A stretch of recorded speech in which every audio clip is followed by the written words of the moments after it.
ሰላም ጤና ይስጥልን የተከበራችሁ ተመልካቾቻችን ከሀገሬ ቴሌቪዥን ሳምንታዊው የስፖርት ፕሮግራማችን ተጀምሯል።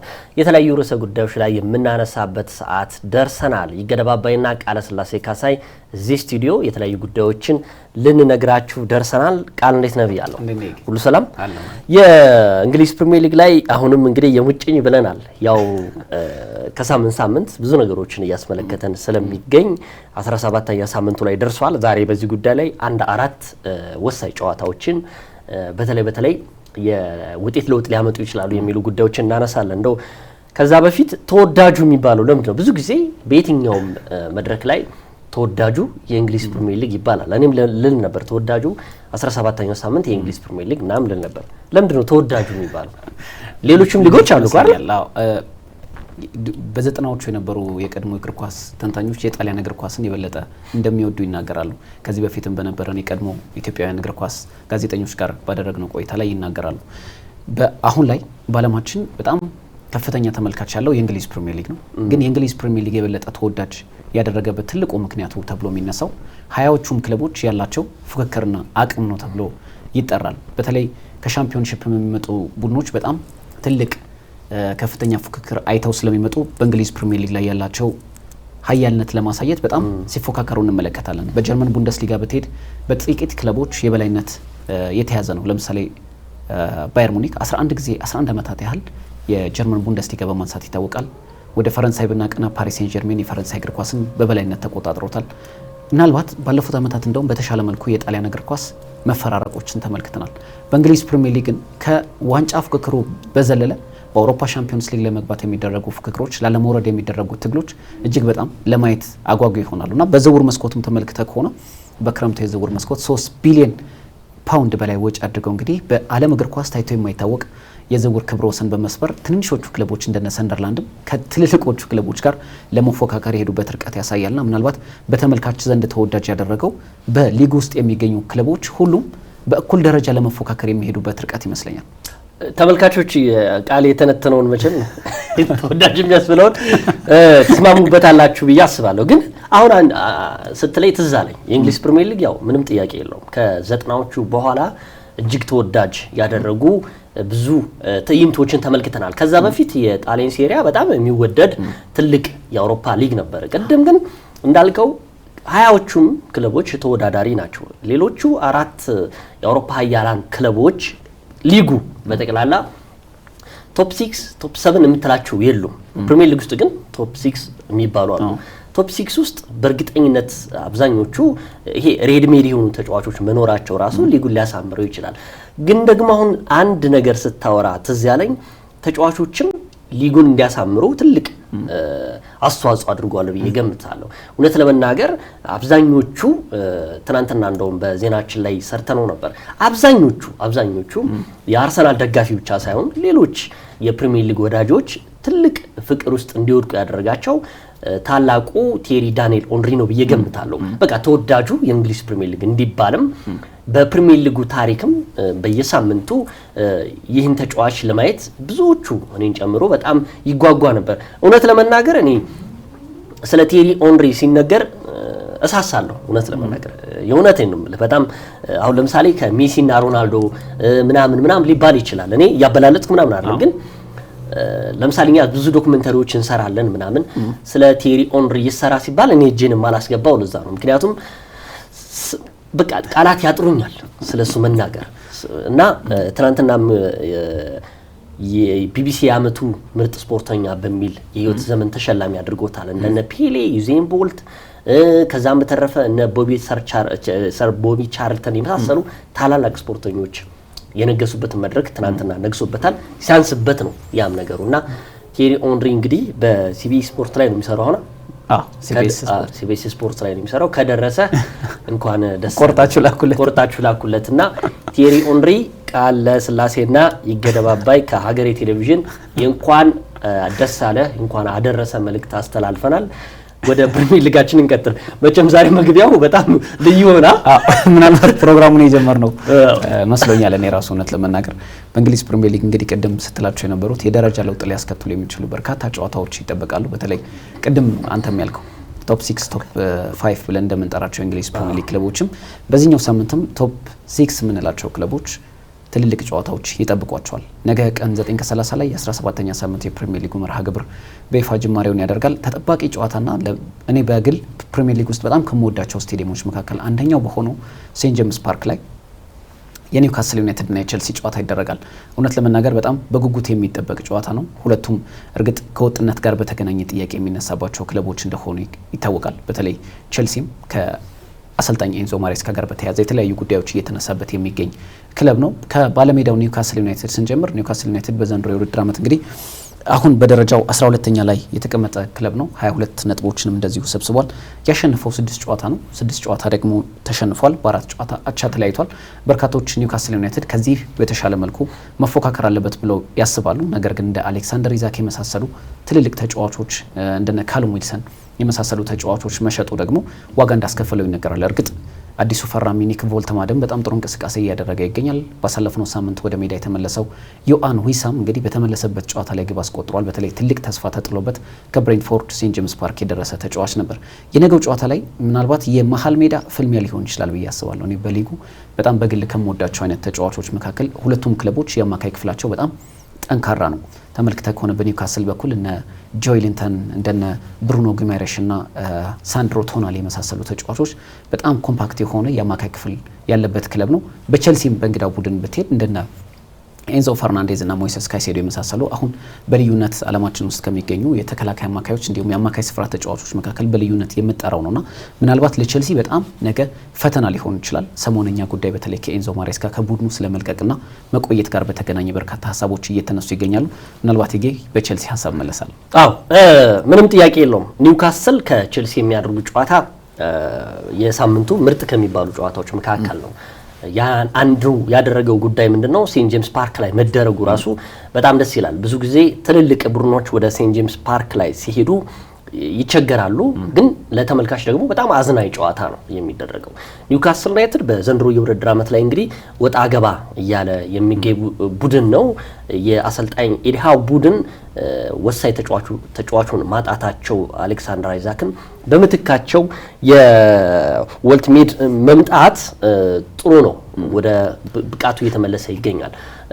ባለፉት ሳምንታቶች እንግዲህ የማሸነፍ ሂደቱ በሰንደርላንድ መገታቱ የሚታወስ ነው። በጣም ወሳኝ ጨዋታ ነበረ። በጣም የሳምንቱ ምርጥ ጨዋታ ነበረ። እንደሚጠበቅም ስናነሳው ነበር።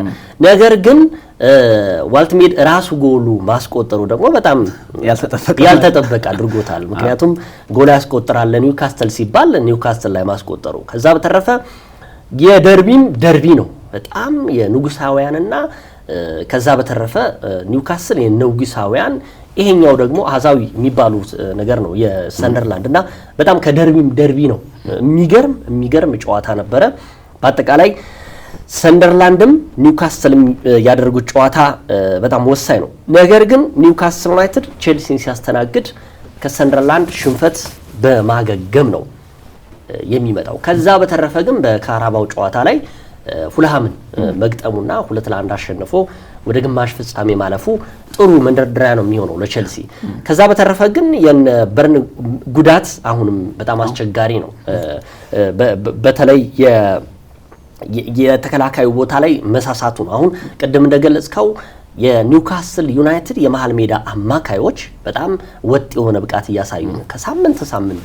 ነገር ግን መሃል ጎሎች የተቆጠሩበት አንዱ የሚገኘው እንደነ በርን የመሳሰሉ አለመኖራቸው የኤዲሃው ቡድን ትንሽ ሊጎዳ ይችላል የሚል ሳቤ ነው። ነገር ግን ኒውካስትል ዩናይትድ ከቼልሲ የሚያደርጉት ጨዋታ አሪፍ ነው። በቼልሲ በኩል ያለውን ጉዳይ እናንሳና ደግሞ ሌሎች ጨዋታዎችን ማንሳት እንችላለን። ቼልሲ እንግዲህ 28 ነጥቦችን ሰብስቦ በደረጃው አራተኛ ላይ ተቀምጧል። እንግዲህ ከመሪው አርሰናል ጋር ያለው የነጥብ ልዩነትም በ8 ነጥብ ነው። እውነት ለመናገር በጣም የራቀ አይባልም። ከወጥነት ጋር ተያይዞ አሰልጣኝ ኤንዞ ማሬስካ በተለይ በርካታ ጥያቄዎች እየተነሱባቸው ይገኛል። ትላንትም ሚጌ በዜና እንዳሳወከን ምናልባት የማንቸስተር ሲቲ ቀጣይ አሰልጣኝ ሊሆኑ ይችላሉ የሚሉ መረጃዎች እየወጡ ይገኛሉ። እኔ በተደጋጋሚ ጊዜ ምናልባት ይገኝ በዚህ ሀሳብ ደግፈኛል። ኤንዞ ማሬስካ ምን ያህል ጥሩ አሰልጣኝ እንደሆኑ በተደጋጋሚ ያነስተነዋል። ጥሩ አሰልጣኝ ለመሆናቸው ምስክር ደግሞ በማንቸስተር ሲቲ የዝውውር ራዳር ቁጥር 1 ተፈላጊ መሆናቸው ብቻ በቂ ነው።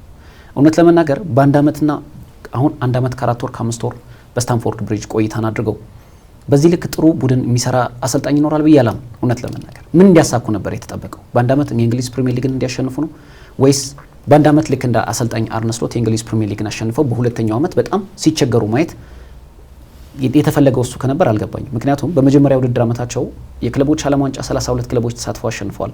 ቡድኑን ከሁለት ዓመታት በኋላ ወደ አውሮፓ ሻምፒዮንስ ሊግ መልሰውታል። የአውሮፓ ኮንፈረንስ ሊግ አሸንፈዋል። በዘንድሮ የውድድር ዓመት አሁን ቶፕ 4 ውስጥ የሚገኙ አሰልጣኝ ናቸው። ይህ ማለት ደግሞ ከመሪው አርሰናል ያላቸው የነጥብ ልዩነት 8 ነው። እርግጥ በጨዋታ ረገድ ስትመለከተው ሰፋ ያለ ነጥብ ሊሆን ይችላል። ግን አትሊስት ቼልሲ የሚባለው ቡድን ወደ ተፎካካሪነቱ እየተመለሰ ለመሆኑ ግን አሰልጣኝ ኤንዞ ማሬስካ በቼልሲ ያስመለከቱን ነገር ማሳያ ነው። እርግጥ አሰልጣኙ ላይ በርካታ ጥያቄዎች ማንሳት እንችላለን። ከወጥነት ጋር በተያያዘ ተጫዋቾች በየጊዜው ሮቴት የሚያደርጉበት መንገድ አሳማኝ ላይሆን ይችላል። ግን ቡድኑ አሁንም ልምድ ያለው ተከላካይ እዚህ ቡድን ውስጥ የሚካተት ከሆነ ቼልሲ በጣም እያደገ እየበሰለ መሄድ የሚችል ቡድን ይመስለኛል። ለምሳሌ በርካቶች ምናልባት አሰልጣኝ ኤንዞ ማሬስካ አስቀድሞ ጸጉራቸው ስለተመለጠ በጣም ትልቅ ሰው ሊመስሏቸው ይችላሉ። ግን 45 ዓመታቸው ነው ገና። ስለዚህ በጊዜ ሂደት በደንብ ራሳቸውን እያሻሻሉ መሄድ የሚችሉ አሰልጣኝ እንደሆኑ ይሰማኛል። ከዚህ በፊት አነስተነዋል። በፓርማ ሰልጥነው አልተሳካላቸውም። በፔፕ ጓርዲዮላ ስር በደንብ ሰልጥነዋል። ሁለተኛ የእንግሊዝ ፕሪሚየር ሊግን ከ23 ዓመት በታች ማንቸስተር ሲቲን እየመሩ አሸንፈዋል። ሌስተር ሲቲን በሻምፒዮንሺፕ ሻምፒዮን አድርገው ወደ ፕሪሚየር ሊጉ መልሰውታልና ምናልባት አሰልጣኙን ጥሩ ለመሆናቸው በማንቸስተር ሲቲ በሚያክል ትልቅ ክለብ ቁጥር 1 የዝውውር ራዳር ውስጥ መግባታቸው ማሳያ ነው ብዬ አስባለሁ። ምናልባት በቼልሲ ቤት ውስጥ በርካታ ጥያቄዎች ቅድም እንዳልኩ ማንሳት እንችላለን። ግን አሰልጣኙ ከጊዜ ወደ ጊዜ ራሳቸውን እያሻሻሉ የሚሄዱበት እድል ይኖራል ብዬ አስባለሁና ምናልባት በአሰልጣኙና በክለቡ አመራሮች በቶድ ቦህሊ መካከል ንፋስ እንደገባ ግን ማሳያዎች ይታያሉ። ቼልሲ የወጥነት ጥያቄውን የሚነሳበት የወጥነት ጥያቄውን ለማሻሻል ግን ልክ እንደ ነገው አይነት ጨዋታዎች ማሸነፍ ይጠበቅበታል። ሴንት ጄምስ ፓርክ በዘንድሮ የውድድር ዓመት ለትልልቅ ቡድኖች በጣም ፈታኝ እንደነበር ይታወቃል። ማንቸስተር ሲቲን ያሸነፉበት ሜዳ እንደሆነ ይታወቃል። ማንቸስተር ሲቲ በውድድር ዓመቱ ጠንካራ ቡድን እንደሆነ ግልጽ ነውና ምናልባት ቼልሲ የወጥነት ጥያቄውን ለማስተካከል የነገውን የሴንት ጄምስ ፓርክ ጨዋታ ማሸነፍና ነጥቡን ከመሪዎቹ ጋር ያለው የነጥብ ልዩነት ማጥበብ ይጠበቅበታል ብዬ አስባለሁ። አዎ የቼልሲ ደጋፊዎችን እኔ የምለው አንድ ስጋትና ከዛ በላይ ደግሞ ለአሰልጣኙ ትልቅ እድል ሁለት ጉዳዮችን ላንሳ። ምናልባት ከስጋቱ ልምጣ። እኚህ ታላቅ አሰልጣኝ በውድድሩ ዓመት መጨረሻ ላይ ከቼልሲ ተሰናብተው ማንቸስተር ሲቲን የመቀላቀል እድላቸው ሰፊ ነው እየተባለ ነው። ይህ ደግሞ ለቼልሲ ደጋፊዎችም እንደዚሁም ደግሞ ለቼልሲም አስቸጋሪ ነው ብዬ ገምታለሁ። አንዳንድ ጊዜ ምንድነው አሰልጣኝህ እንደሚለቅ እርግጠኛ ሆነህ ወይም ደግሞ ከዛ ክለብ እንደሚለቅ ማሳያዎችን እያየህ ውድድር ዓመቱን እንዴት አድርገህ ነው የምትገፋው? ለቼልሲ ስጋቴ ይሄ ነው። ምክንያቱም በሚቀጥለው እንደውም አሁን እየወጡ ባሉ መረጃዎች ከአሰልጣኝ ኤንዞ ማሬስካ ጋር የቼልሲ አለቆች ጥሩ ግንኙነት የላቸውም። ይሄ የሆነው ኤቨርተንን 2-0 ከማሸነፋቸው በፊት የተናገሩት ነው። አሰልጣኝ ኤንዞ ማሬስካ ምንድነው ያሉት? እውነት ነው፣ እኔም እደግፈዋለሁ። ቼልሲ ጥሩ በሆነበት ጊዜና ጥሩ ባልሆነበት ጊዜ ከአለቆቼ ምንም አይነት ድጋፍም አላገኝም ነበር ነው ያሉት። ይሄ አንዱ ጥርስ ያስነከሰባቸው ጉዳይ ይመስለኛል። ከኤቨርተን ጨዋታ በፊት ነው። ከኤቨርተን ጨዋታ በፊት የነበሩትን ጨዋታዎች ስትመለከት ደግሞ ውጤት ያላመጡበት ነበረ። ከአርሰናል 1-1 ከወጡ በኋላ በአውሮፓ ሻምፒዮንስ ሊግ ተሸንፎ ነበር ባልተጠበቀ መልኩ። ከዛ ደግሞ በአታላንታ ከዛ በኖቲንጋም ፎረስት ተሸነፉ። እንደነዚህ አይነት ሲኖር አይዞ በርታ ወደፊት እንዲህ ነው ነበር የሚፈልጉት እሳቸው። ከቼልሲ ባለንብረቶች ወይም ደግሞ አለቆቻቸው ድጋፍ አልተደረገልኝም ብለው ኦፊሻል ማድረጋቸው መቃቀራቸው መነሻ ሆነ። በመቀጠል ከነበረው ጨዋታ ኤቨርተንን አሸነፉ 2-0። በካራባው ደግሞ ካርዲፍ ሲቲን አሸነፈው ወደ ግማሽ ፍጻሜ አለፉ። በዚህ መሃል ላይ ማንቸስተር ሲቲ የፔፕ ጋርዲዮላ ምትክ ብሎ መጣ። ውስጡን እየሰራበት ነው። ይሄ ለቼልሲ ስጋት ነው ለኔ። በውድድር ዓመቱ ላይ እንዴት አድርጎ ነው ይሄንን ማስኬድ የሚችሉት? እኚህ አሰልጣኝ በእርግጠኝነት በጥሬ ተጫዋቾች ዝውውር ገበያ ላይ ባይሄዱም ነገር ግን እንደ አሰልጣኝ የርገን ክሎፕ መልቀቃቸውን ይፋ የሚያደርጉበት ጊዜ ሊኖር ይችላል። መለየታቸው ያ የሚጠበቀው የአሰልጣኝ ፔፕ ጋርዲዮላ ከማንቸስተር ሲቲ መለየት ነው የሚጠበቀው። ስለዚህ ስጋቴ ይሄ ነው። ለቼልሲ ውጤታማነት የዘንድሮ ውድድር ዓመት የአሰልጣኝ ኤንዞ ማሬስካ መልቀቅ ትልቅ ነጥብ ጥቁር ነጥብ ሊሆን ይችላል ብዬ ገምታለሁ። በጥሩ መልኩ ስመለከተው እኛ አሰልጣኝ ቀደም እንደገለጽከው ራሳቸውን እያስተማሩ የመጡ ናቸው። እውነት ለመናገር ባለፉት 1 እና 2 ዓመታቶች ውስጥ በተላላቅ መድረክ ላይ እንደኛ አሰልጣኝ የነገሰ አሰልጣኝ የለም። አሰልጣኝ ሚኬል አርቴታ እንደዚህ አድርጓል። አሰልጣኝ ሩበን አሞሪም እንደዚህ አድርጓል። ከዛ በተረፈ ደግሞ ሌሎች አሰልጣኝ አርኔ ስሎትም እኮ ያው የእንግሊዝ ፕሪሚየር ሊግን ማሸነፋቸው ነው። ስለዚህ እኛ አሰልጣኝ ከማንቸስተር ሲቲ አካዳሚ የተገኙ ትልቅ አሰልጣኝ ናቸው። በጣሊያን አልተሳካላቸውም፣ ምንም ችግር የለውም። ነገር ግን ወደ እንግሊዝ ፕሪሚየር ሊግ መጥተው ቀጥታ ታችኛው ሊግ ነው ሄዱት። ከሌስተር ሲቲን ወደ ፕሪሚየር ሊግ ይዘው መጡ። አልቀጠሉም። ቼልሲ ገቡ። በቼልሲ በመጡበት አመት ቼልሲ የነበሩት ተጫዋቾች እነማን ነበሩ? ማውሪዚዮ ፖቼቲኖ ትተዋቸው ሄዱት ተጫዋቾች አስቸጋሪ ነበሩ። እሳቸው ራሱ የማያውቋቸው ብዙ ተጫዋቾች ነበሩ። እውነት ለመናገር ከ23 በላይ አስፈላጊ ያሉ ያን ራሱ መቋቋም ትልቅ ክሬዲት ለአሰልጣኝ ኢንዞ ማሬስካ መስጠት ይቻላል። ይህን ሁሉ ሰብስቦ አሰልጣኝ ሚኬል አርቴታ ትረስት ዘ ፕሮሰስ እያሉ 6 ዓመት ሊሞላቸው ነው አይደለ?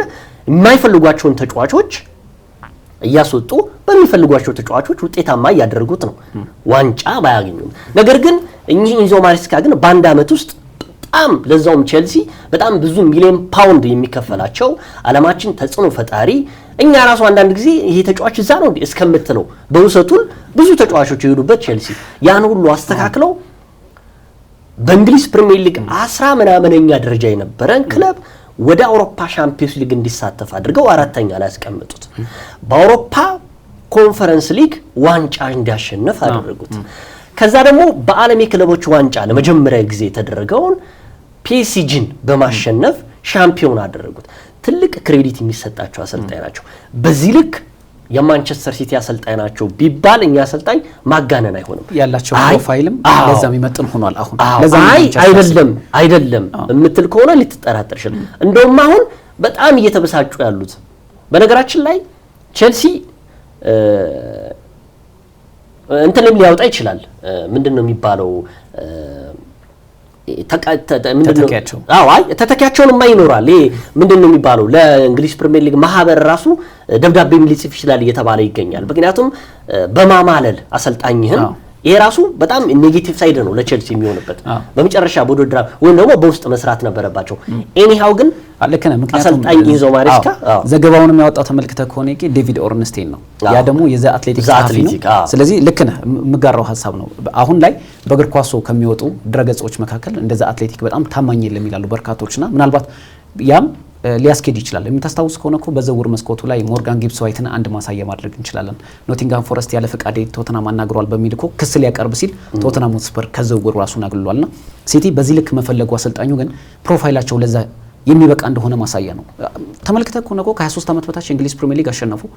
ሌስተር ሲቲን ሻምፒዮን አደረጉት። ቼልሲን አምና ደግሞ 2 ዋንጫ ባለቤት አደረጉት። አሁን ብዙዎቻችን የሚመስለን እግር ኳስ ማለት ሜዳ ላይ ብቻ ያለው ሁነት የሚመስለን ሰዎች በርካቶች ነን ማለት ይችላል። ግን ያ አይደለም። አሁን የቼልሲ ቤት የመልበሻ ክፍል ያልተረጋጋው ከሮማን አብራሞቪች መልቀቅ በኋላ የቼልሲ የመልበሻ ክፍል የስታንፎርድ ብሪጅ የመልበሻ ክፍል በጣም የተበጣበጠ ነበር። 5 ያህል አሰልጣኞች እኮ ቶድ ቦህሊ ቀያይረዋል። እኛ አሰልጣኝ ቶድ ቦህሊ በቼልሲ ቤት ውስጥ የትልቅ ክለብ ባለቤት መሆናቸው ያሳያቸው ኤንዞ ማሬስካ ናቸው ብዬ አስባለሁ። አሁን ጣልቃ መግባት እንደበፊት በማውሪዚዮ ፖቼቲኖ፣ በግራሃም ፖተር፣ በቶማስ ቱሄል፣ በፍራንክ ላምፓርድ ጣልቃ ሲገቡ የነበሩት ቶድ ቦህሊ በኤንዞ ማሬስካ ስር ግን የቼልሲን መልበሻ ክፍል ውስጥ መበጥበጥ አልተቻላቸውም። ይህ ደግሞ የሆነው በአሰልጣኝ ኤንዞ ማሬስካ የውጤት ጉዞ ነው ብዬ አስባለሁ እና ምናልባት እነዛን የመሳሰሉ ተጫዋቾች አንድም ድምጽ ሳትሰማ የትኛው ተጫዋች ቅሬታም ሳትሰማ ያ ሁሉ በርካታ ወጣት ከዋክብቶች አደራጅተ መልበሻ ክፍሉን በማረጋጋት በውጤት ጉዞ ውስጥ መጓዝ ግን ለቼልሲ አሁንም ትክክለኛው አሰልጣኝ ኤንዞ ማሬስካ ናቸው የሚል ምልከታ አለኝ። በዛው ልጨምር ለብዬ። ሌላው የእንግሊዝ ፕሪሚየር ሊግ ከሚጠበቁ ጨዋታዎች መካከል ቶተንሃም ከሊቨርፑል የሚያደርጉት ጨዋታ ነው። ምናልባት ከዛ በፊት ማንቸስተር ሲቲ ማንቸስተር ዌስትሃም እሱም ያው የውጤት ቀያሪ ጨዋታ ነው። ይህም የሚጠበቅ ጨዋታ ነው። ማንቸስተር ሲቲ ከኤቨርተን የሚያደርጉት ከዌስትሃም የሚያደርጉት ኢታር ላይ የሚደረግ ጨዋታ ነው። ያው ቀላል መርሃ ግብር ነው ብለህ ይመስለኛል። ምክንያቱም ካሉት ያሰልጣኝ ማን ነው የዌስትሃሙ አሰልጣኝ ኑኖ ኤስፒሪቶ ሳንቶ ዌስትሃምን ይዘው እየተንገዳገዱ ይገኛሉ። ባለፈው መሸነፋቸው ከዛም በፊት ደግሞ ውጤት ከሊቨርፑል ጋር አቻ መለየታቸው እንደዚህ አይነት ነገሮች መኖራቸው ለማንቸስተር ሲቲ እድሉን ተሰጥቷል። ኢታር ላይ እንደመሆኑ መጠን ነው። ባለፈውም እኮ ስንናገር ነበር የወልቨስና የአርሰናልን ጨዋታ ለአርሰናል ሰተነው ነበር።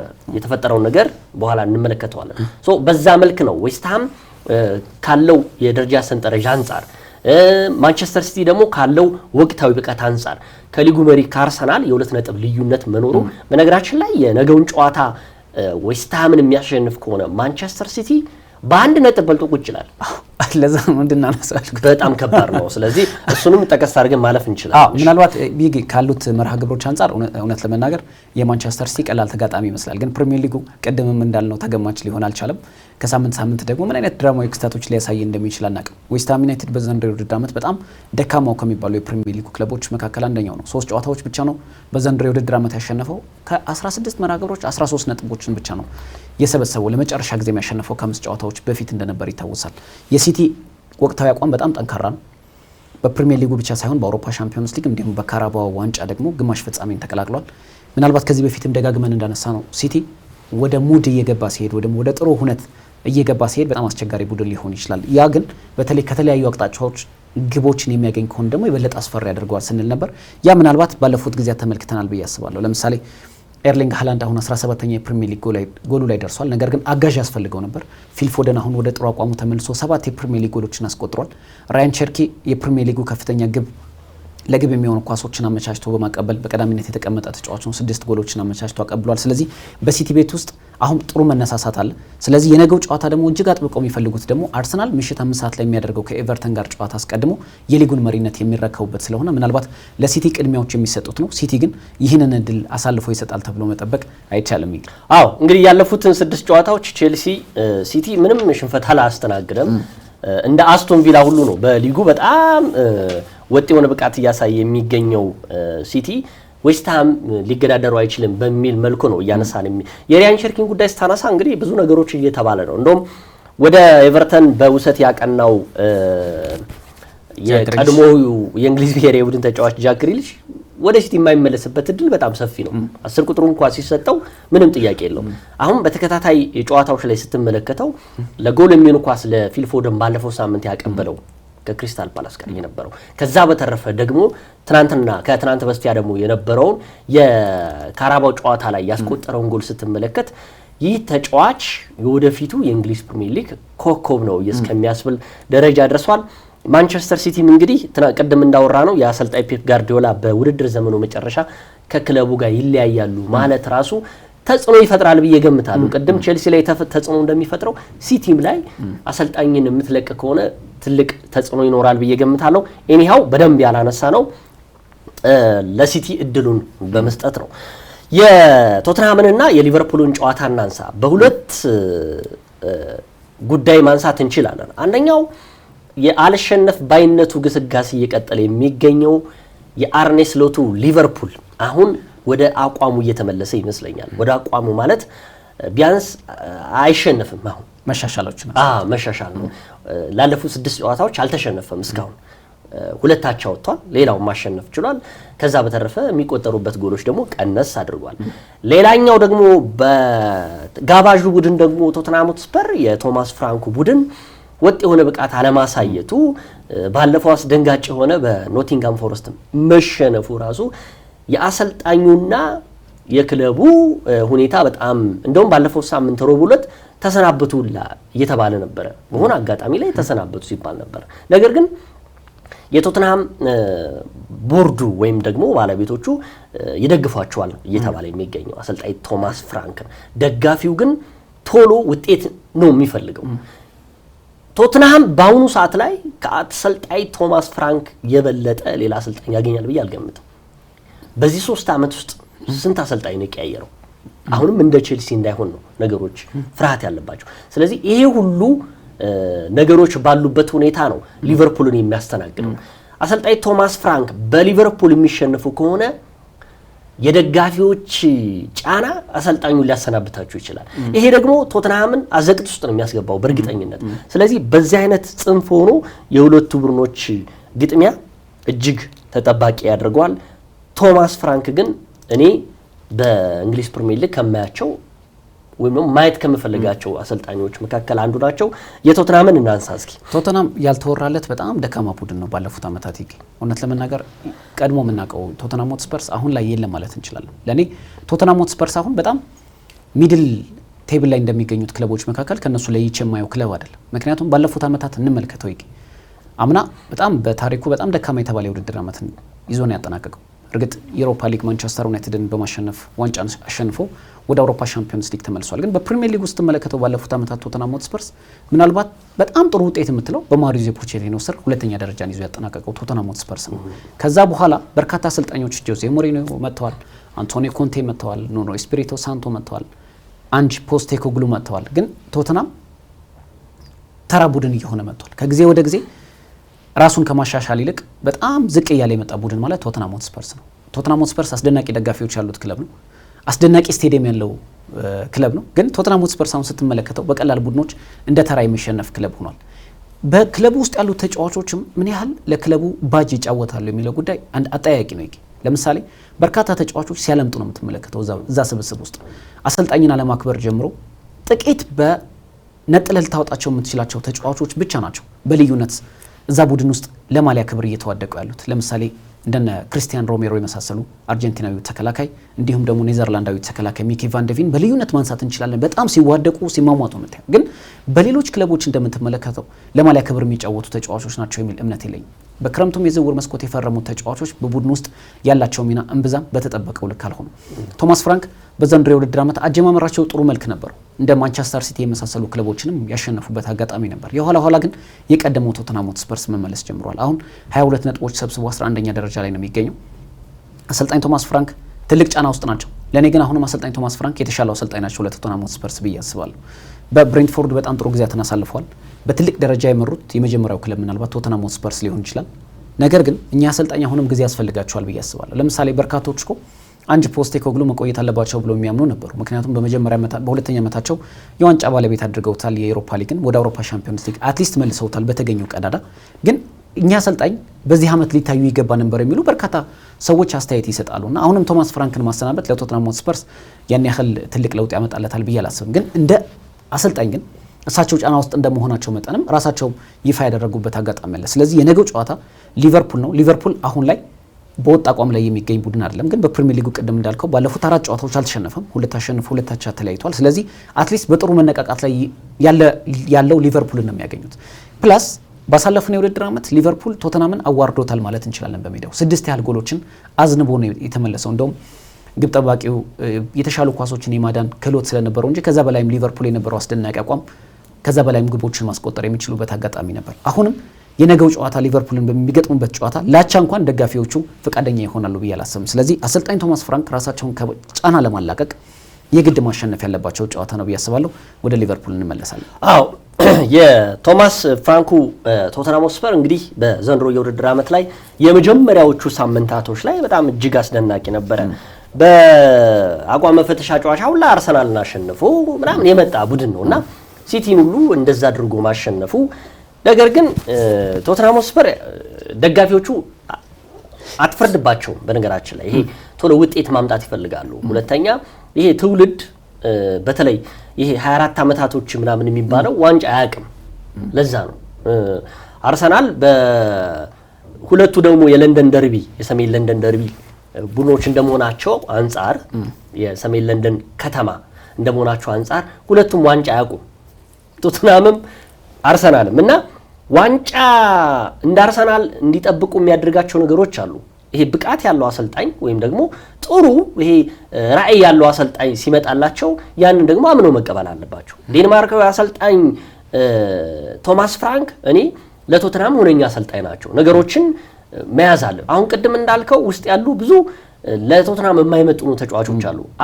ዩናይትድ ውስጥ የማይመጥኑ እንደሚባሉት ሁሉ አሁንም ቶተናም ውስጥ የማይመጥኑ ተጫዋቾች አሉ። እነሱን እርግፍ አድርጎ ማውጣት የሚችሉ ከሆኑ በእርግጠኝነት የመሻሻል ቦታዎችን ይዛሉ ብዬ ገምታለሁ ቶማስ ፍራንክ። ካልሆነ እኔ የምፈራው አሁንም ነገ በሊቨርፑል ቢሸነፉ የአሰልጣኙን ቶማስ ፍራንክ መሰናበት እኔ ከምንም በላይ በጣም ነው የሚደብረኝ እውነት ለመናገር እውነት በጣም የምወዳቸው በጣም ደግሞ ይደብርሃ ነበር የሚል የቶተንሃም ስፐርስ ሊቀበል ይደብርሃ እኛ ዋንጫ አይደል የምንፈልገው ይላል። ኤኒሃው ግን እውነት ለመናገር አሰልጣኝ ቶማስ ፍራንክን እንደው የጥሬ ተጫዋቾች የዝውውር ገበያ እንኳን ሳይመጣ ለማሰናበት እንደዚህ አይነት እድል መስጠት ራሱ አስፈላጊ ነው ብዬ አልገምትም። የሊቨርፑልን ጉዳይ እናንሳ። ሊቨርፑል በዘንድሮ የውድድር ዓመት ላይ ያው የነበረበትን ቀውስ የውጤት ማጣት ሁሉ አይተናል። ጊዜ እንደዚህ ነው ይገለባበጣል። በፈለክበት ጊዜ እሄዳለሁ ስትል ነገሮች ጥሩ አይሆኑብህም። ሊቨርፑል አሁን ላይ ከ6 ሳምንታት ጨዋታዎች ስትመለከተው አልተሸነፈም። እሱ ጥሩ ነው። ቢያንስ ከ6 ውስጥ 4ቱን ሲያሸንፍ በ2 አቻ ወጥቷል። ጥሩ ነው ለሊቨርፑል ይሄ። ከዛ በተረፈ ግን ለሊቨርፑል እኔ ጥሩ ነው ደግሞ የምለው የኋላ መስመሩ ብዙ ጎሎች ከማስቆጠር አሁን እየቀነሰለት መጥቷል። አሁን ባለፉት 5 ጨዋታዎች 5 ጎሎች ነው የተቆጠሩበት። ከበፊቱ ደግሞ 5 ጨዋታዎች ስትመለከት 10 ምናምን ጎል ነበር የተቆጠረበት። ስለዚህ ነገሮችን እያሻሻሉ መጥተዋል። መሻሻል ማለት ጎል እንዳይቆጠርብህ ማድረግ ነው። አሁን ደግሞ ባለፉት 2 እና 3 ጨዋታዎች ደግሞ ጎል እያስቆጠረ የሚገኝ ቡድን ሆኗል። የመሐመድ ሳላህና የአሰልጣኝ አርኔ ስሎት ደግሞ ችግር ውስጥ መግባት ለቡድኑ ትልቅ እንቅፋት ነበር። አሁን ነገሮችን ፈተው እሱም ደግሞ ወደ አፍሪካ ዋንጫ መሄዱ ደግሞ ለአሰልጣኝ አርኔ ስሎት አሁን ትልቅ መደላደል አግኝቷል ብዬ ገምታለሁ። በዛ ጨዋታ አሁን የትኛውን ተጫዋች ማሰለፍ እንደሚፈልጉ የ4-4-2 ዘይቤን ጨዋታ ደግሞ ይከተላሉ እየተባለም ይገኛል። ምናልባት እንደው የኤኪቲኬ ጉዳይ ስናነሳ ይህ ተጫዋች ላለፉት 13 ጨዋታዎች ላይ ጎል አላስቆጠረም ነበር። ከ13 ጨዋታዎች በኋላ ግን ከሊድስ ዩናይትድ ላይ ጎል ማስቆጠሩ፣ በቀደምነት ደግሞ ብራይተን ላይ 2 ጎሎች ማስቆጠሩ ወደ ወጥነት ብቃቱ እየመጣ ይገኛል። የአሌክሳንደር አይዛክ ጉዳይ ሲነሳ ትንሽ አሁንም ግራ የገባው ጉዳይ ነው። እንደው ምን ነካው የሚያስብል ሁኔታ ውስጥ ገብቷል። ከዛ በተረፈ ግን አርኔ ስሎት አሁን ላይ ሊቨርፑልን ካሸነፉ ቶተንሃምን ካሸነፉ ጥሩ መንገድ ይይዛሉ ብዬ ገምታለሁ። አሁን 7ኛ ደረጃ ላይ ነው ያሉት። ቶተንሃምን ካሸነፉ 3 እና 4 ውስጥ የመግባት እድላቸው ሰፊ ነው። ስለዚህ አሁንም የመደላደል ሁኔታዎች እየመጡ ይገኛሉ። አዲስ ዓመትን ደግሞ በእንደዛ በጥሩ ባልሆነ መንገድ ይቀበሉታል ብዬ አልገምትም። በአጠቃላይ የቶተንሃም ተጋጣሚው ሊቨርፑል አሁን ላይ ነገሮችን እያሻሻለ የመጣበት አጋጣሚ ነው ብዬ ገምታለሁ። ግን ከዛ በፊት ግን የምናገረው በሁለቱ ጨዋታዎች መካከል እንደው በቶተንሃምና በሊቨርፑል ጨዋታ የምጠብቃቸው 2 ልጆች አሉ። 2 ተጫዋቾች 2 የማጥቃት ዘይቤ ያላቸው ተጫዋቾች፣ ሁለቱም ከጀርመን የመጡ ናቸው። የፍሎሪያን ቨርትስ እና የዣቪ ሲሞንስ ጉዳይን ስናነሳ ነው። ሁለቱም የሚያመሳስላቸው ጉዳይ በተጠበቀው ልክ መጀመሪያዎቹ ጨዋታዎች ላይ አለመሆናቸው ብዙ ትችቶች አስተናግደው ነበር። የፍሎሪያን ቨርትስ በሊቨርፑል ያለው ሚና እንግዲህ ጫና መብዛቱ የመጣበት ዋጋ ብዙ ነገር አስብሎት ነበር። አሁን ጥሩ ብቃት እያሳየ ነገሮችን እያስተካከለ መምጣቱ ተጠባቂ አድርጎታል። ነጋውን ከሚጠበቁት 2 ተጫዋቾች መካከል ሌላኛው ደግሞ የቶተንሃም ስፐሩ ዣቪ ሲሞንስ በዘንድሮ የውድድር ዓመት ላይ ክረምት ላይ የመጣው ፈራሚ አዲሱ ልጅ የመጀመሪያዎቹ ሳምንታት በጣም ተቸግሮ ነበር። እንደውም የቀድሞ የአርሰናል ኮከብ ቲየሪ ኦንሪ ይህ ልጅ ለቶተንሃም የሚመጥን አይደለም፣ በቃ ወይ መመለስ አለበት ሲል ነበር። እውነቱን ነው የነበረው ሳምንት ጥሩ። አሁን ግን ነገሮችን ያስተካከሉ ሁለቱም ተጫዋቾች በብርጥ ብቃታቸው መምጣታቸው፣ ሁለቱም ከጀርመን ቡንደስሊጋ መምጣታቸው የእንግሊዝ ፕሪሚየር ሊግን መጀመሪያ አለመልመድና አሁን ግን እየተላመዱ መምጣት የነገውን ጨዋታስ ማን ያሸንፋል በሁለቱ የትኛው ተጫዋች ይጠበቃል የሚያስብለው ቀደም ሳልነግርህ እንዳልሄድ ብዬ ነው ያወራሁት። እንግዲህ ስለ ጀርመናውያኖቹ ከዋክብቶች በጥሩ መልኩ አንስተዋል ብዬ አስባለሁ። ምክንያቱም ሁለቱም የክረምቱ በጣም ትልቅ አበይት የመነጋገሪያ ርዕስ የነበሩ ተጫዋቾች ናቸው። ሁለቱም ወጣት ከዋክብቶች ናቸው። በጀርመን አርቢ ሌፕዚግ ዣቪ ሲሞንስ እንዲሁም በባየር ሌቨርኩሰን ደግሞ ፍሎሪያን ቨርትስ በጣም ጥሩ እንቅስቃሴን ያሳዩበት የውድድር ዓመት መሆኑን ተከትሎ በቸልሲ ጨምሮ በበርካታ ክለቦች ሲፈለጉ ከቆዩ በኋላ ነው እንግዲህ ማረፊያቸው ሰሜን ለንደንና አንፊልድ የሆነው።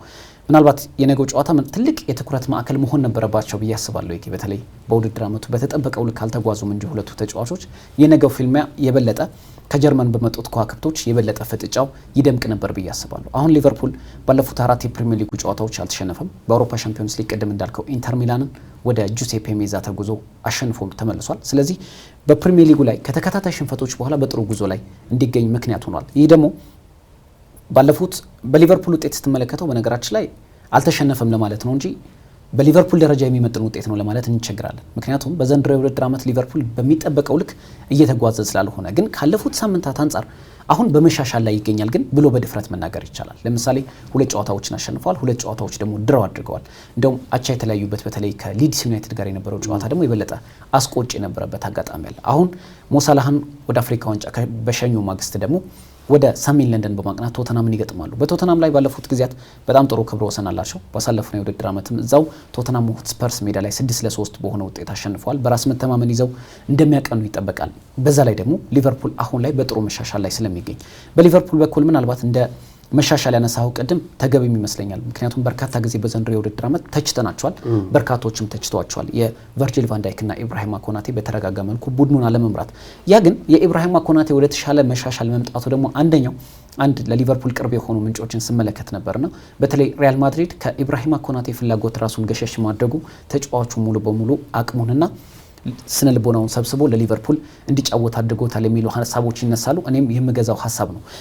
እንደ አጠቃላይ ሊቨርፑል ቤት ውስጥ በጥሩ መነቃቃት ላይ ከሚገኙ ተጫዋቾች መካከል በውድድር ዓመቱ ምናልባት ለኔ ለሊቨርፑል ምርጥ ተጫዋች የሆነው ዶሚኒክ ሶቦዝ ላይ በነገው ጨዋታ ላይ የመሰለፉ ጉዳይ አጠራጣሪ ነው እየተባለ ይገኛል በጉዳት ምክንያት። ይህ ደግሞ ለቀያዮቹ ጥሩ የሚባል ዜና አይደለም። ሌላኛው ግን ምናልባት በፈተና ውስጥ የተገኘው ሌላኛው ኮከብ ሁጎ ኢኪቲኬ በውድድር ዓመቱ 10 ጎሎችን አስቆጥሯል። የሊቨርፑልም ከፍተኛ ግብ አስቆጣሪው እሱ ነው። በርካታዎች ለነ ቪክቶር ዮኬሬሽ ለነ ቤንጃሚን ሴስኮ በጣም ትልቅ ግምቶችን ሰጥተው ስለነበር ያለ ጫና እየተጫወተ የሚገኘው ኢኪቲኬ ግን ድምጹን አጥፍቶ ሊቨርፑልን ወደ ተሻለ መንገድ እየመራው ይመስላል። ስለዚህ 10 ጎሎችን ለሊቨርፑል ማስቆጠር ማለት ከምርጥ ፈራሚዎች መካከል አንደኛው ነው ብለን ማንሳት እንችላለን። ምክንያቱም ገና የውድድር ዓመቱ 4ኛ ወር ላይ እንገኛለን። ስለዚህ በርካታ ጨዋታዎች ይቀራሉ። ሁጎ ኢኪቲኬ ለሊቨርፑል በጣም ጥሩ ተጫዋች የመሆን እድሉ በጣም ሰፊ ነው። ገና 23 ዓመቱ ነው። እየበሰለ እያደገ መሄድ የሚችል ተጫዋች ይመስለኛል። በሊቨርፑል በኩል አጠቃላይ አሁን ከሞሐመድ ሳላህ በኋላ ግን ምን አይነት ሊቨርፑል እንመለከታለን የሚለው በጣም ተጠባቂ ነው። ምክንያቱም አሁን አሌክሳንደር ኢዛክ ወደ ጥሩ አቋሙ እስካሁን አልመጣም። ነገር ግን አሌክሳንደር ኢዛክ በፕሪሚየር ሊጉ ያለውን አቅም ተመልክተናል ባለፉት 3 ዓመታት። ምናልባት አሰልጣኝ አርነ ስሎት ራሳቸውንም ለማሳየት ከሞሐመድ ሳላህ ውጭም ያላቸው ቡድን ለማሳየት ትክክለኛው ጊዜ አሁን ነው። ግን ቅድም ያነሳው ሀሳብ በጣም ገዢ ይመስለኛል። ሊቨርፑል ነገ ቶተንሃም ሆትስፐርስን የሚያሸንፍ ከሆነ ግን ወደ ተሻለ መንገድ ለመምጣት በጣም ትልቅ መንገድ ሊሆንለት ይችላል ብዬ አስባለሁ። ምክንያቱም ነጥቡን ወደ 29 ነው ከፍ የሚያደርገው።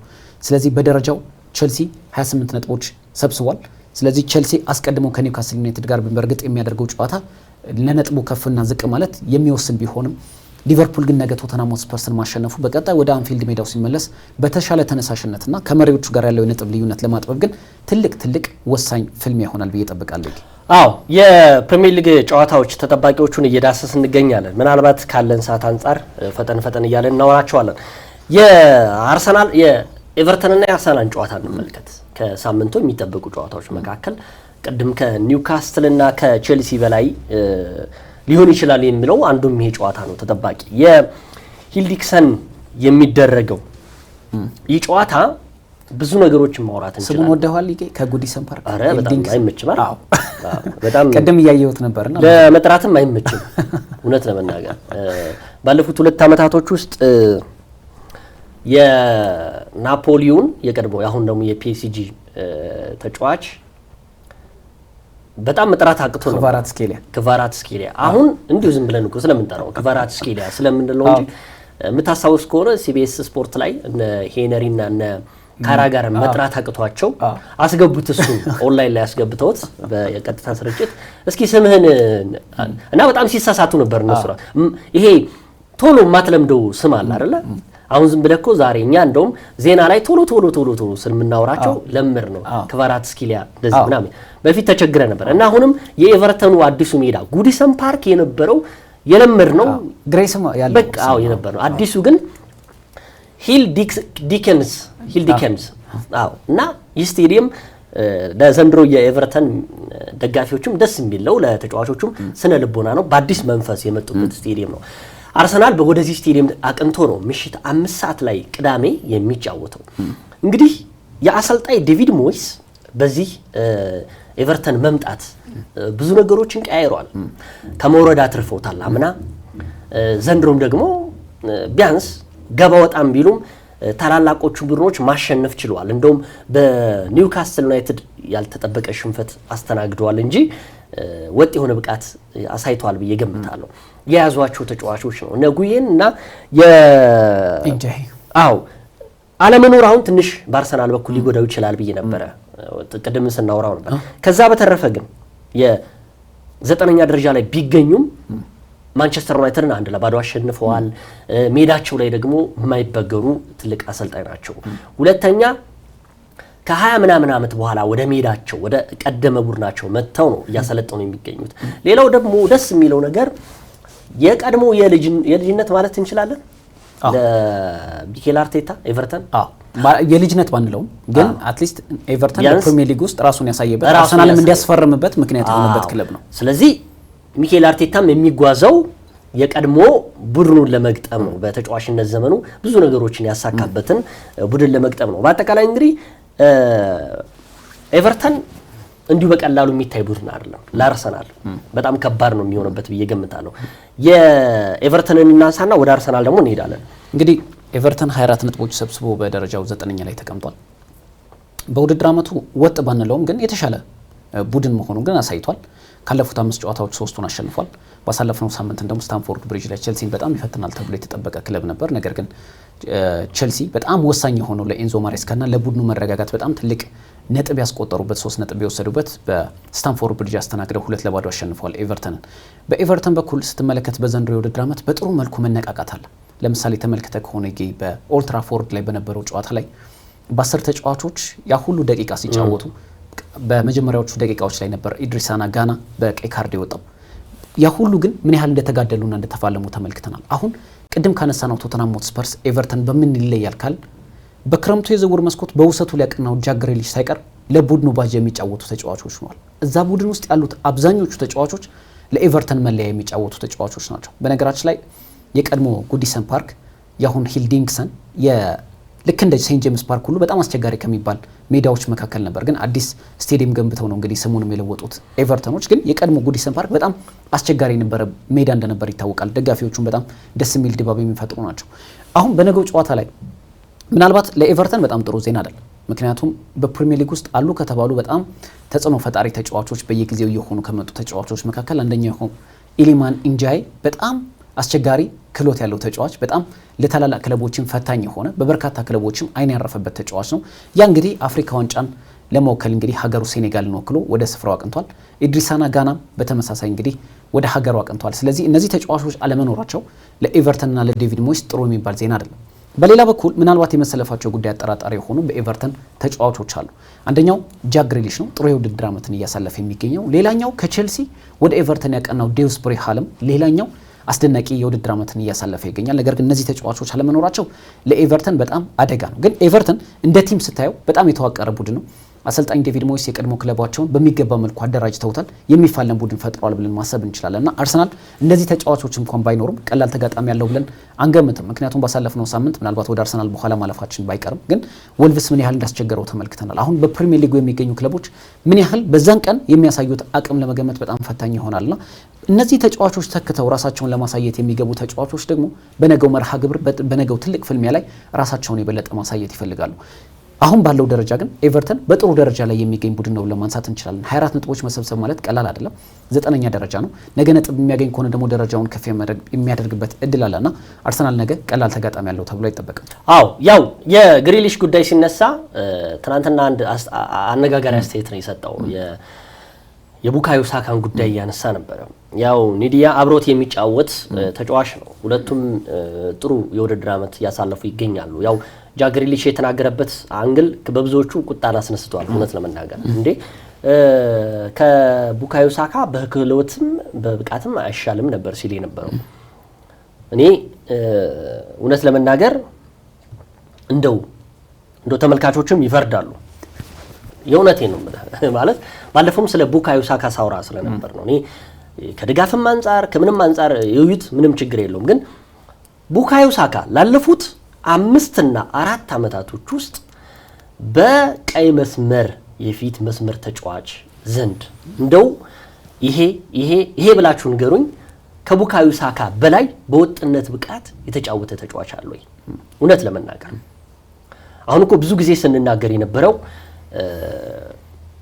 እነ ሜሲና ሮናልዶን አናወዳደር የሚባለው ለበርካታ ዓመታቶች ከ17 ዓመት በላይ በወጥነት ብቃት ያሳዩ ተጫዋቾች ነበር። በአሁኑ ዘመን ተጫዋቾች ግን ከአንድ ዓመት ወይም ከሁለት ዓመት በላይ የሚጫወት ተጫዋች ጠፍቷል። በወጥነት ብቃት አንዴ ብቅ ይላሉ ይጠፋሉ።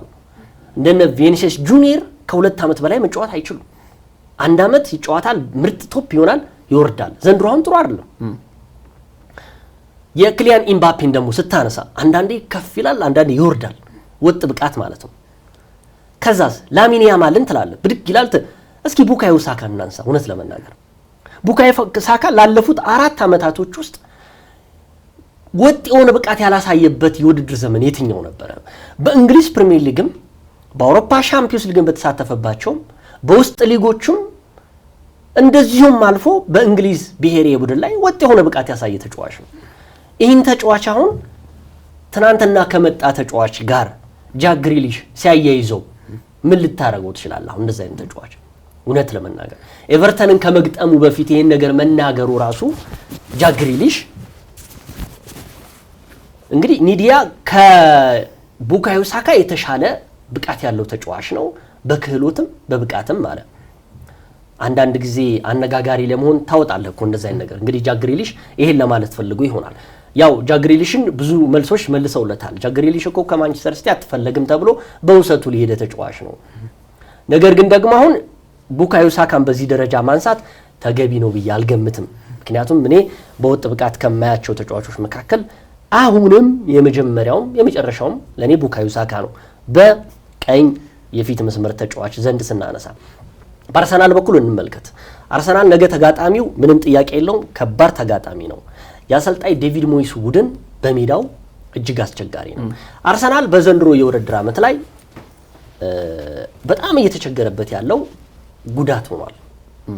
የኋላ መስመሩ በተለይ የገብርኤል ማጋሌስ እና የዊሊያም ሳሊባ አለመኖር ትልቅ ክፍተት ማሳየቱ ለሁላችንም የሚታይ ነገር ነው። ምክንያቱም ባለፈው እንኳን ወልቭስ ላይ መጥቶ ዊሊያም ሳሊባ የተወሰነ መነቃቃትን ማሳየቱ ጥሩ ነው እውነት ለመናገር። እንደዛም ሆኖ እንደው እስኪ አንዴ እውነት እናንሳ። እንደው በየሳምንቱ ስንሄድ የአርሰናልን ወቅታዊ ብቃት ማንሳታችን አይቀርም። ባለፈውም አንስተነው ነበር። አሁንም ከ19ኙ ክለቦች መካከል እያሸነፈ ያለው አርሰናል ነው። ወልቭስን ምንም ሆነ ምንም አሸንፉታል ቢቸገርም። በጣም ደስተኞች ያልነበሩ የአርሰናል ደጋፊዎች ነበሩ። በዛ አይነት መልኩ መሸነፍ የለበትም። የተቆጠሩት 2 ጎሎች እኮ በአርሰናል ተጫዋቾች ስም አለመሆኑ በጣም የሚያናድድ ነው። ምንም ጥያቄ የለውም። ነገር ግን የሚፈለገው 3 ነጥብ ነው።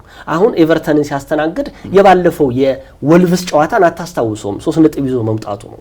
ነገር ግን አርሰናል ወሳኝ የሚባሉ ተጫዋቾችን በጉዳት አጥቷል። ይሄ ባለፈውም ስታነሳው ነበር አንተ ምክንያት አይደለም ስንል ነበር። ግን አሁን ምክንያት እየሆነ ነው። ምክንያቱም ጎሎች ከማስቆጠር በላይ ጎል እየተቆጠረበት ይገኛል አርሰናል። ያ ማለት ደግሞ የተጫዋቾቹ የኋላ መስመሩ ጉዳት ማስተናገድ ነው። እስኪ ማንቸስተር ሲቲን እናንሳ። እውነት ለመናገር ማንቸስተር ሲቲ አሁን ወቅታዊ ብቃቱ ጥሩ ነው፣ ከአርሰናል የ2 ነጥብ ልዩነት አለው እያልን እናወራለን። ሁሉም ተጫዋቾች በጥሩ መንፈስ ከዛ በተረፈ ጥሩ የጨዋታ ጉዳት ሳያስተናግዱ እየተጫወቱ ይገኛሉ። የማንቸስተር ሲቲን የግቫርዲዮልና የኋላ መስመር ተጫዋቾችን እናንሳ እስኪ። አሁን አሉኝ የሚላቸውን ተጫዋቾች ማንቸስተር ሲይዙ እየታገለ ነው። እነሱ ቢጎዱስ ምን አይነት ቲም ሊሆን ይችላል ማንቸስተር ሲቲ? አርሰናል ግን በተጠባባቂ ተጫዋቾችም እየተጫወተ 3 ነጥብ ይዞ ወጥቷል። ኤኒሃው ይሄ ጉዳይ በጣም አከራካሪ ስለሆነ ነው። ሌላው የነገውን ጨዋታ አርሰናል በማን የፊት መስመር ተጫዋች ሊመራ ይችላል የሚል ጉዳይ ነው። እኔ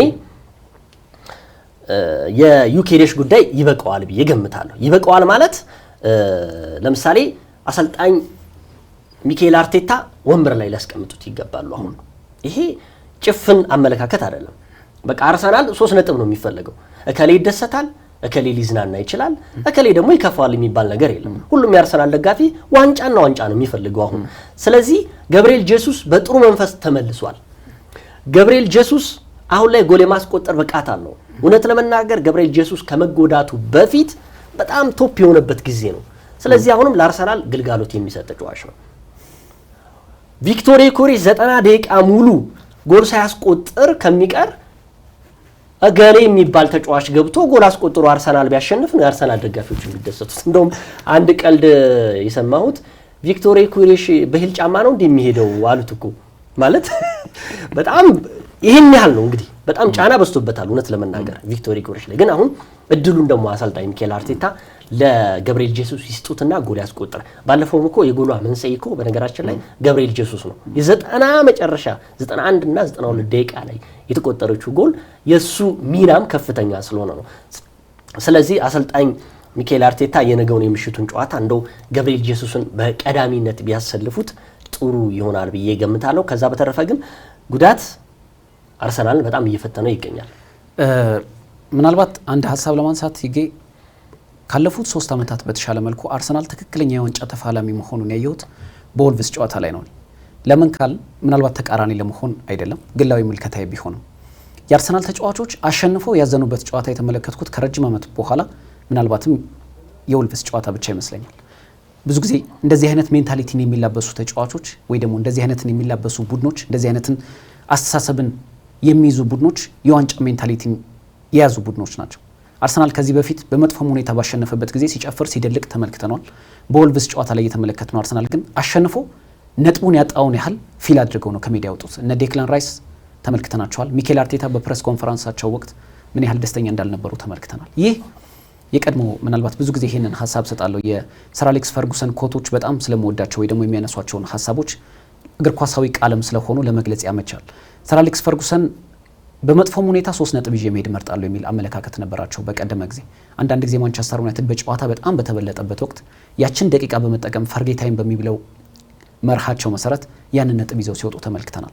በዘንድሮ የውድድር ዓመት አርሰናል በጣም ጠንካራ ነው የምንለው ከዚህ በፊትም እንዳነሳ ነው ያለው የስኳድ ዴፕዝ ስፋት እንጂ በጉዳት ምክንያት ከቶፕ 6 ከምንላቸው ክለቦች ልክ እንደ አርሰናል በጉዳት የተፈተነ ክለብ የለም።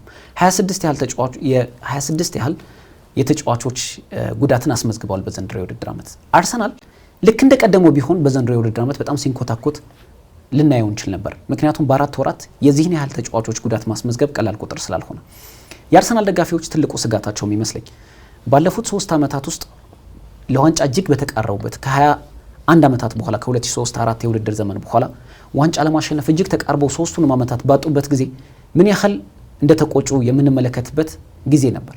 ያ የሆነበት ምክንያት ቡድኑ አማራጭ ተጫዋቾች አልነበሩትም። ለምሳሌ ሳሊባ በተጎዳ ጊዜ ምን ያህል ቡድኑ ዋጋ እንደከፈለ ተመልክተናል። የሊጉ መሪነት አናት ላይ ተቀምጦ ቡካዮ ሳካ አምና በተጎዳ ጊዜ አርሰናል ምን ያህል ዋጋ እንደከፈለ ተመልክተናል።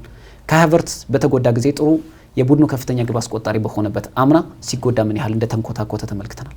አሁን ያለው አርሰናል ግን በነገሮች የሚሸበር በውጤት ማጣት የሚሸበር ቡድን ግን አይመስለኝም። ምክንያቱም ያን ደግሞ በዘንድሮ የውድድር ዓመት ያለምንም ምክንያት ይሄ ሁሉ ተጫዋቾች ጉዳት አስመዝግበው በውድድር ዓመቱ 2 ብቻ ነው ሽንፈት የገጠመው በፕሪሚየር ሊግ። የሊጉም የአውሮፓ ሻምፒዮንስ ሊግም አሁንም መሪ ነው።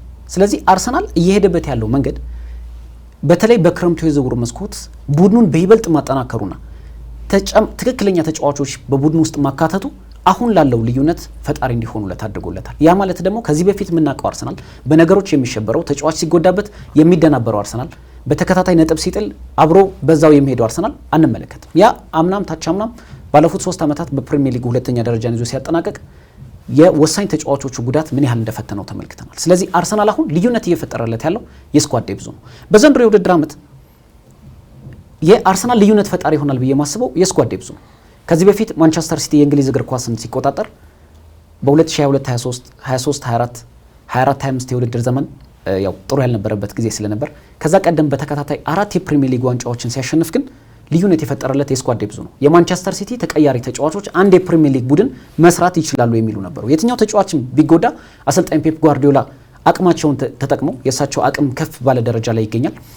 የእሳቸው አቅም ተጠቅመው ደግሞ ቡድኑ የነበራቸው ስኳድ ደግሞ በተከታታይ የእንግሊዝን እግር ኳስ እንዲቆጣጠር አድርጓል። አርሰናል በዘንድሮ የውድድር ዓመት የተሻለ ቡድን ሊያደርገው ከሚችልበት መንገድ አንዱ አሁን ያለው የስኳድ ዴፕዝ ተጫዋቹ በዚህ ባለው ስኳድ ዴፕዝ ተጫዋቾች በርካታ ተጫዋቾች በጉዳት ቢያጣም አሁንም በመሪነት ላይ ይገኛል። ነገር ግን በተለይ ወሳኝ የሚባሉ ተጫዋቾች እንደነ ጋብሪኤል ማጋሌሽ ከጉዳት እስኪመለሱለት ድረስ ደግሞ በመሪነት የሚቆይ ከሆነ እና አዲሱን ዓመትን በመሪነት የሚቀበል ከሆነ በተሻለ በራስ መተማመን የውድድር ዓመቱን ማጠናቀቅ ይችላል ብዬ አስባለሁ። ስለዚህ አርሰናል በጉዳትም ውስጥ እየተፈተነ በህመም ውስጥ በርካታ ተጫዋቾች በርካታ ጊዜ ያጋጥሟቸዋል በዘንድሮ የውድድር ዓመት። እንደዚህም ሆኖ ግን በዚህ ደረጃ ላይ መቀመጡ ለኔ እንደ ጥሩ ቡድን ማሳያነት ነው። ባሳለፍነው የውድድር ዓመት ባሳለፍነው ሳምንት ግን ተሸንፎ ማዘኑ ግን ለኔ እንደ ትልቅ የቡድኑ መነሳሻ ያየውበት ወይ ደግሞ ተሸንፎም ማሸነፍ ነበረብን በሰፊ ውጤት ወይ ደግሞ የተሻለ ቡድን መሆናችንን ማሳየት ነበረብን ብሎ በዛ ሜንታሊቲ መቀረጻቸው በጣም አስገርሞኛል ብዬ መናገር ፈልጋለሁ። ሌላው የነገው ጨዋታ በጣም አጥብቆ ይፈልገዋል። አንደኛ የሊጉን መሪነት ሊያጣ ይችላል። አስቀድሞ ዌስትሃም ዩናይትድን የሚያስተናግደው ማንቸስተር ሲቲ ምሽት 12 ሰዓት ላይ የሚያደርገው ጨዋታ ነው። ስለዚህ አርሰናል ምሽት 5 ሰዓት ላይ እስኪጫወት ድረስ ለሰዓታት የሊጉ መሪነት ሆኖ መቆየት ይችላል ማንቸስተር ሲቲ። አርሰናል ይህንን የሊግ መሪነት ላለማጣት በዛ ላይ ደግሞ ጠንካራ መሆኑን ለማሳየት ከሳምንት ሳምንት ራሱን ለማሳየት የነገው ጨዋታ በጣም አጥብቆ ይፈልገዋል ብዬ አስባለሁ። አዎ ወሳኝ የሚባል ጨዋታ ነው ለአርሰናል በጣም ምክንያቱም የምሽት ጨዋታዎች ለአርሰናል ትንሽ አስቸጋሪ ናቸው ይባላል። የ5 ሰዓት ጨዋታዎች ላይ ከዚህ ቀደምም የነበሩት ጨዋታዎች ላይ ነጥብ የሚጥልባቸው ጨዋታዎች ላይ የ5 ሰዓት ጨዋታዎች ናቸው። አጋጣሚ የወልቭስን ስላየን ነው እንጂ አርሰናል በነገራችን ላይ የነገውን ጨዋታ ከምንም በላይ አሁን የስነ ልቦና ጉዳይ ነው ራሱ። ነገ አሁን ለምሳሌ ማንቸስተር ሲቲ ዌስትሃምን አሸንፎ የሊጉ መሪ ሆኖ ሲመጣ አርሰናል ደግሞ ወደ ኤቨርተን ተጉዞ የሚያደርገው ጨዋታ በአንድ ነጥብ ተበልጦ ነው የሚጫወተው። የሊጉ መሪ አርሰናል ከኤቨርተን አይደለም የምንለው፣ የሊጉ ሁለተኛው ቡድን አርሰናል ከኤቨርተን ጋር የሚጫወት ነው። ምክንያቱም ማንቸስተር ሲቲ ዌስትሃምን ካሸነፈ አርሰናል ሁለተኛ ስለሚሆን ማለት ነው። ስለዚህ ከምንም በላይ በተጫዋቾቹም በአሰልጣኙም በጠቅላላ የቡድን አባላቶቹ የስነ ልቦና ጉዳይ ሬዲ ሆኖ መሄድ ያለባቸው በጣም ወሳኝ ጨዋታ ነው። ከጨዋታው በፊት እንግዲህ ብዙ ነገሮች እየተነገሩ ስለሚገኝ ነው የማጠቃለያ ጨዋታችን እናደርገው። ያለን ሰዓትም ተጠናቋል። ነገሩ በትንሽ ደቂቃዎች መጨረስ እንችላለን። ሳምንቱ በጣም የሚገርም ነው ማለት ኒውካስል ዩናይትድ ከቼልሲ ምርጥ ጨዋታ፣ ቶተንሃም ከሊቨርፑል ምርጥ ጨዋታ፣ ኤቨርተን ከአርሰናል ምርጥ ጨዋታ፣ እንደዚሁም ደግሞ አስቶን ቪላ ከማንቸስተር ዩናይትድ ምርጥ ጨዋታ። የመጨረሻው የሳምንቱ የማሳረጊያ ጨዋታ የሚባለው ዌስትሃም አስቶን ቪላ ከዩናይትድ የሚያደርጉት በርሚንግሃም ቪላ ፓርክ ስታዲየም የሚያደርጉት ጨዋታ በጣም ወሳኝ ጨዋታ ነው። እንግዲህ የአስቶን ቪላን ያለመሸነፍ ክብረ ወሰን ዘንድሮ ማየት እንችላለን። ባለፉት 12 ጨዋታዎች ላይ በሁሉም ውድድሮች ላይ 9ን አሸንፏል። ሁለቱን ደግሞ እኮ ተሸንፏል ማቻ ወጥቶ ነው። በጣም ነው የሚገርመው። የአሰልጣኝ ኡናይ ኤምሬው ቡድን የአስቶን ቪላ ደጋፊ ነው እንዳይሉ ደግሞ ማሊያ ቀይ እና የማ ደጋፊ ነኝ አይ እንዳይሉ ደግሞ ስትልኮ የሌላ ደጋፊ አስፈልጓል ማለት አስቶን ቪላን አገላለጸ የተቀመጡበት ከተማ ጭምር ከሜዳቸው ጋር። ሁለተኛ ነገር ደግሞ ባለፉት ጊዜያት የነበራቸውን አስደናቂ ግስጋሴን በመጥቀስ ነውና ምናልባት እንዳይዙና የአስቶን ቪላ ደጋፊዎች ይሄንን ማለት ያለው ቁጥራዊ መረጃ እኮ ነው እንትን የሚል አሁን አሰልጣኝ ኡናይ ኤምሬ ጥሩ የውድድር ዓመት እያሳለፉ ይገኛሉ። እንደውም እኮ ባለፈው ሰርተነው ነበረ በእሳት የተፈተነ ወርቅ ሆኗል። እኛ አሰልጣኝ አስቶን ቪላ ላይ በጣም አስቸጋሪ የመጀመሪያ የውድድር ዓመት ላይ አስቸጋሪ ሆኖባቸው ነበር። አሁን ግን እያስተካከሉ መጡና እንደ ማንቸስተር ሲቲ እና እንደ አስቶን ቪላ ግን በዚህ ወር ላይ ምርጥ ጊዜን እያሳለፈ የሚገኝ ክለብ የለም። ምክንያቱም ባለፉት 12 ጨዋታዎች ላይ 9ን በተከታታይ ማሸነፋቸው አንዱ ማሳያ ነው። ስለዚህ ቪላ ፓርክ ላይ ዩናይትድን ሲገጥሙ በጥሩ መንፈስ በጥሩ የስነ ልቦና ሂደት ላይ ሆኖ ነው የሚገጥሙት። ከዛም በተረፈ ደግሞ ከ2 ሳምንት በፊት በዛው በቪላ ፓርክ የሊጉ መሪ አርሰናልን 2-1 ማሸነፋቸው ደግሞ ትልቅ እንድምታ አለው ብዬ ገምታለሁ። የተጫዋቹ ተነሳሽነት ከዛም በተረፈ ደግሞ የቪላ ፓርክ እሳት መሆን ራሱ ለዩናይትድ ትንሽ አስቸጋሪ ነው ብዬ ገምታለሁ። 3ኛ ደረጃ ላይ ይገኛሉ። ከሊጉ መሪ አርሰናል ብዙ ርቀት የላቸውም 3 ነጥብ። አዎ ስለዚህ የኛ አሰልጣኝ ቀጣይነትስ እንዴት ነው በአስቶን ቪላ? አሁን ችግሩ ምንድነው? አምናም በዚህ ሂደት ላይ ነበሩ። በነገራችን ላይ ሄደው መጨረሻ ላይ ግን ነገሮች እየተበላሹባቸው መጡ እንጂ አሁንም ወቅታዊ ብቃታቸው ጥሩ ነው። የሚገርም ነገር አርሰናል ደግሞ በኤምሬትስ እኮ የዛሬ 15 ቀን ደግሞ ይገጥማቸዋል አስቶን ቪላን እና ወሳኝ መርሃ ግብር ነው ብዬ ገምታለሁ። የማንቸስተር ዩናይትድም ባለን ሰዓት አንጻር ነካ አድርገን እንለፍ። እንግዲህ ቪላ ፓርክ ላይ ምንም አላስቀራልኝም፣ ሁሉም ተናግራላቸዋል። እውነት ለመናገር ግን አንድ ነገር ለመናገር የአስቶን ቪላ ደጋፊዎች እንግሊዝ ውስጥ የሚገኙትና የኒውካስል ዩናይትድ ደጋፊዎች ትልቅ ዋንጫ ቢያገኙ በጣም ደስ ይለኛል። ከቶፕ 5 ክለቦች ውጭ ማለት ነው። ስቴዲየማቸው የደጋፊዎቹ ድባብ ለፕሪሚየር ሊግ በጣም ትልቅ ድምቀት ከሰጡት ሁነቶች ደማቅ እንዲያደርጉት ከሚያደርጉት ክለቦች መካከል አስቶን ቪላና ኒውካስል ዩናይትድ በልዩነት ስለማነሳ ነው። የቀድሞ ጉዲሰን ፓርክ እንዳለ ሆኖ ማለት ነው። ግን አስቶን ቪላ በሜዳው በተለይ ትልልቅ ተጫዋቾች ጋር በሚጫወቱበት ጊዜ እውነት ለመናገር ሜዳው ወደ ሌላ ተአምር ነው የሚቀየረው። በዘንድሮ የውድድር ዓመት የአስቶን ቪላ ጥንካሬ ያነሳን እንጂ ማንቸስተር ሲቲንም አርሰናልንም በቪላ ፓርክ አሸንፏል። አሁን እንግዲህ የሚቀራቸው ማንቸስተር ዩናይትድ ነው። ማንቸስተር ዩናይትድ ደግሞ በጥሩ ተነሳሽነት ላይ የሚገኝ ቡድን ነው። አስቶን ቪላ ለመጥቀስ ያህል አጀማመሩ ጥሩ አልነበረም። የኋላ ኋላ በወጥ ብቃት መጥቷል። በአስፈሪ ጉዞ ቀጥሏል። ከ16 ጨዋታዎች 10ሩን አሸንፏል። 3 አቻ ተለያይቶ 3 ሽንፈት ብቻ ነው የገጠመው። ከማንቸስተር ሲቲ ሁሉ ያነሰ ሽንፈት የገጠመው ቡድን ነው። ማንቸስተር ዩናይትድ ባለፉት ሳምንታት በጣም በጥሩ ተነሳሽነት ላይ የሚገኝ ቡድን ነው፣ ልክ እንደ ሊቨርፑል ሁሉ። ነገር ግን ማንቸስተር ዩናይትድ ባለፉት በተለይ 2 የኦልድ ትራፎርድ ጨዋታዎች ላይ አስቆጭ የሆኑ ነጥቦችን ጥሏል ብዬ አስባለሁ። የዌስትሃም ዩናይትድን የቦርንመዝንና በኤቨርተን የተሸነፈበትን ጨዋታ ለዩናይትድ የበለጠ ከዚህ በተሻለ መልኩ ጥሩ ደረጃ ላይ ሊያስቀምጡት የሚችሉ ጨዋታዎች ነበሩ። አልተጠቀመበትም ዩናይትድ። አሁን ለዩናይትድ ሌላኛው ፈተና ምንድን ነው? ብራያን ቤሞ በዚህ ቡድን ውስጥ የለም። አማድ ዲያሎ በዚህ ቡድን ውስጥ የለም። ኑሳይር ማዝራዊ በዚህ ቡድን ውስጥ የለም። ስለዚህ ካስሜሮ በቅጣት የመኖሩ ጉዳይ እርግጥ አይደለም ወይ ደግሞ አይኖርም። ስለዚህ እነዚህ ሁሉ ተጫዋቾችን አጥቶ ነው ወደ ቪላ ፓርክ የሚያቀነው። እርግጥ አሰልጣኝ ሩበን አሞሪም በትልልቅ ጨዋታዎች ላይ ያላቸው ንቃት በጣም ደስ ይለኛል። ባለፉት ጊዜያትም ተመልክተነዋል። ከትልልቅ አሰልጣኞች ጋር በሚገጥሙበት ጊዜም የሆነ ነገር የሚፈጥር አቅም እንዳላቸው ይታያል። የአሰልጣኝ ሩበን አሞሪም ግን የ3-4-3 የጨዋታ መንገድ ምናልባት በቪላ ፓርክ ላይ እንመለከተዋለን ብዬ አላስብም። በእርግጥ ባለፉት ጨዋታዎች ላይ ሜዳ ላይ ተመልክተው ከሆነ እያወራን ነበር ካንተ ጋር ወደ 4 ተከላካይ እየመጡ እንደሆነ ማሳያዎችን ተመልክተናል። እንደውም ባሳለፍነው ሳምንት ሌኒ ዮሮን በምን አይነት ቦታ የቀኝ ተመላላሽ ላይ ሲጫወት እንደነበር ስለተመለከትን፣ ስለዚህ ዩናይትድ በአዲስ አሰላለፍ በአዲስ የጨዋታ ንቃት ወደ ቪላ ፓርክ ማቅናት አለበት። ምክንያቱም በዚህ የጨዋታ መንገድ ላይ የቡድኑ መሰረት ተደርገው የሚቆጠሩት ተጫዋቾች ወደ አፍሪካ ዋንጫ አቅንተዋል። ይህ ጨዋታ ግን በጣም ትልቅ እንድምታ ይኖረዋል። ማንቸስተር ዩናይትድ አሁን ካለበት ደረጃ ከፍ ለማለት 6ኛ ደረጃ ላይ ነው የሚገኘው።